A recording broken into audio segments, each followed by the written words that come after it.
নমস্কার ফ্রেন্ডস। আজ 25শে November 2024। Nifty 50 previous ক্লোজের ওপরে খোলে, একটা গ্যাপ আপ, প্রায় 300 পয়েন্টের গ্যাপ আপে মার্কেট খোলে এবং মার্কেট খোলার পরে একটা হাই বানায় এবং হাই বানানোর পরে মার্কেট একটা রেঞ্জে ক্লোজ করে। আমি আজকে ভেবেছিলাম একটা শর্ট ভিডিও বানাবো, কিন্তু শর্ট ভিডিও বানালে পরে আমি আমার যে মনের কথাটা আছে বা আমার যে এক্সপিরিয়েন্সটা আছে সেই এক্সপিরিয়েন্সটা আপনাদের সামনে তুলে ধরতে পারবো না বলেই আজকে আমি একটা ব্রড ভিডিও করছি। তো আমার যে অভিজ্ঞতা, সেই অভিজ্ঞতা অনুযায়ী যদি আমি বলি, আজকে যে ক্যান্ডেলটা নিফটি 50 তৈরি করেছে, এই ক্যান্ডেলটা আমাদের মার্কেটের ভাষায় বলা হয় এটাকে স্পিনিং টপ ক্যান্ডেল। এই ক্যান্ডেলটার নাম স্পিনিং টপ ক্যান্ডেল, এটাকে ইনডিসিসিভ ক্যান্ডেল বলা হয়। মানে এই ক্যান্ডেলটা কোনো ডিসিশন দিতে পারে না যে মার্কেট ওপরে যাবে না নিচে নামবে।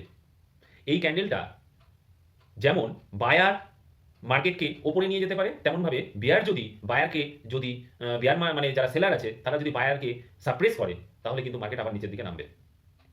তো আজকে যে ক্যান্ডেলটা আছে সেই ক্যান্ডেলটা থেকে আমার মনে হচ্ছে যে কালকে মার্কেটে কিন্তু ওপরের দিকে যেমন যেতে পারে মার্কেট, তেমন নিচের দিকেও নামতে পারে। একটা কথা, সেটা হলো মার্কেট যেহেতু ট্রেন্ড চেঞ্জ করেছে বলে মনে হচ্ছে, সেহেতু মার্কেট কিন্তু ট্রেন্ড চেঞ্জ করেছে এটা কনফার্মেশন আসবে যখনই একটা কোনো পয়েন্টকে, মানে লোয়ার হাই যেটা আছে সেই লোয়ার হাইকে যখন ক্রস করবে বা ব্রেকআউট দিবে, এবং ব্রেকআউট দেওয়ার পরে মার্কেট কিন্তু সোজা কিন্তু ওপরের দিকে ওঠে না। মার্কেট তারপরে ব্রেকআউট দেওয়ার পরে মার্কেটে কিন্তু একটা প্রেশার আসে এবং সেই প্রেশারটা কিন্তু যে লোটা ফর্ম করেছিল সেই লোটার থেকে ওপরে, মানে হায়ার লো ফর্মেশন করে কিন্তু মার্কেট ওপরের দিকে ওঠে।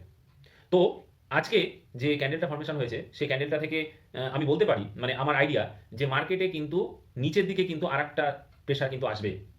আসার পরে যদি মার্কেটে যে ট্রেন্ডটা চেঞ্জ করেছে সেই লোটা যদি ব্রেক না করে ওপরের দিকে যদি ওঠার চেষ্টা করে, তাহলে কিন্তু মার্কেট কিন্তু বলা যাবে, কনফার্ম করা যাবে তখন যে মার্কেট ট্রেন্ড চেঞ্জ করেছে।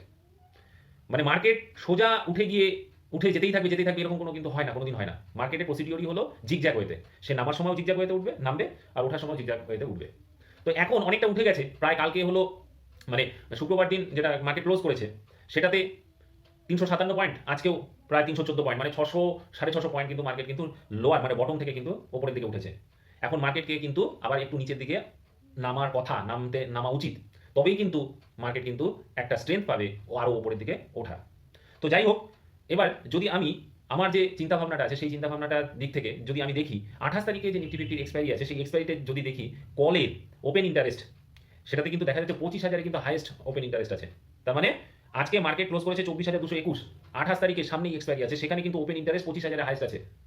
তার মানে 25,000 পর্যন্ত মার্কেটে লং পজিশন কিন্তু যারা সেলার তারা কিন্তু বানিয়ে রেখেছে। তার মানে 25,000 এর আগ পর্যন্ত মার্কেট যেতে পারে এরকম চিন্তাভাবনা তাদের আছে, তার জন্য কিন্তু 25,000 লং পজিশন বানিয়ে রেখেছে।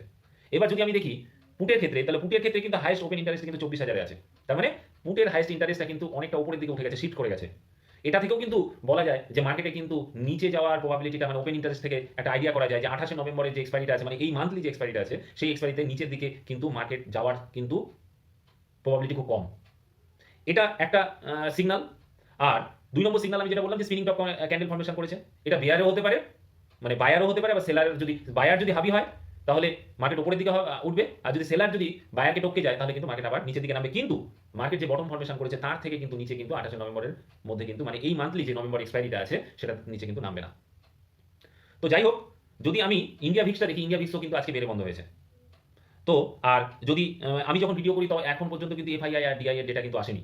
এফআইআই এবং ডিআই এর ডেটা আসলে পরে ক্লিয়ার হবে যে এফআইআই কি অ্যাক্টিভিটি শো করেছে আজকের মার্কেটে। তো যাই হোক, যদি বাইং পজিশনে আসে তাহলে বলবো যে বায়ারটা হাবি হবে, তাহলে মার্কেট উপরের দিকে উঠবে। কিন্তু যদি দেখা যায় যে আজকেও এফআইআই সেল করেছে, তাহলে কিন্তু মার্কেট কনফার্ম আর একটা কিন্তু ব্রেক থ্রু, মানে মানে নিচের দিকে কিন্তু নামার চেষ্টা করবে, করার পরে স্ট্রেন্থ নিয়ে উপরে উঠবে।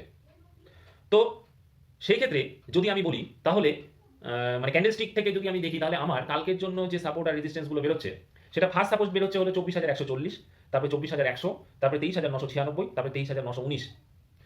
919 পর্যন্ত মার্কেট কিন্তু যেতে পারে, কারণ এখানে কিন্তু একটা পজ নিবে, স্পিনিং টপ ক্যান্ডেলটা কিন্তু পজ নেওয়ার একটা সিগন্যাল কিন্তু দেয়।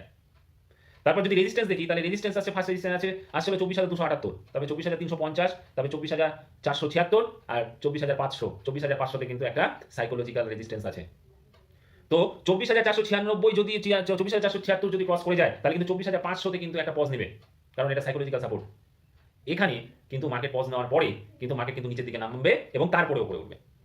আজকে যে মার্কেটে যে 314 পয়েন্ট যে মুভমেন্টটা, এটা কিন্তু সম্পূর্ণটা কিন্তু ব্যাংক, মানে ব্যাংক নিফটি যে আমাদের 6টা 7টা মেজর ব্যাংকগুলো আছে তাদের কিন্তু অ্যাক্টিভিটির জন্য কিন্তু আজকে কিন্তু এতটা পয়েন্ট উঠেছে নিফটি 50। তো তার পেছনেও কারণ আছে। কারণ আমাদের ইন্ডিয়াতে আরবিআই কিন্তু রেট কাট করার একটা চিন্তা ভাবনা করছে। যে আরবিআই যে গভর্নর আছে শক্তিকান্ত দাস, উনি কিন্তু আমাদের যে ইনফ্লেশন আছে, যে প্রাইসটা হাই হচ্ছে, সেই দিক থেকে চিন্তা করে কিন্তু উনি কিন্তু বলছে যে রেট কাট কিন্তু করতে পারে।